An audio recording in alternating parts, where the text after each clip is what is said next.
Look at the map of West Asia. You will see the Persian Gulf, and at its entrance, you will see a narrow passage connecting to the Gulf of Oman and the Arabian Sea. Ladies and gentlemen, this is Strait of Hormuz. It is narrow, but strategically, it is very important. Because in normal times, a huge share of world's oil and gas passes through this waterway only. And now the US says more than 20 American warships remain deployed across the West Asia as part of a military operation, including enforcement of the US blockade against Iran.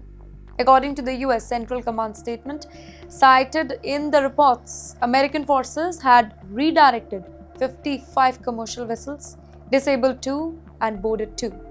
That is not simply military signaling, by the way. This is interference with commercial shipping, and that is why the world is watching. Because every ship that changes course can affect the price of energy. Every delay can increase insurance cost. Every disruption can increase freight cost. And every additional day of uncertainty can make companies nervous. But Iran is making its own demand.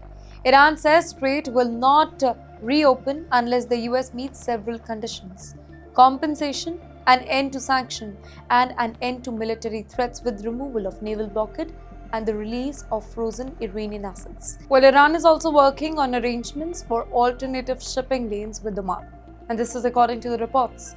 But there is another complication here. The US and Iran, they are not directly negotiating. Messages are being exchanged through intermediaries. Mr. Trump has described the situation as only semi-negotiating, and that phrase tells you everything. There is communication, but there is no full diplomatic breakthrough. There are discussions, but there is still military pressure. There are messages, but there is no final agreement. And in the middle sits Hormuz. Now think what that means for the average person here.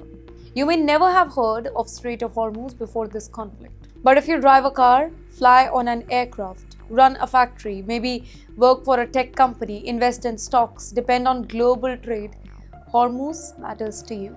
Because energy moves through it. And when energy becomes expensive, almost everything becomes more expensive.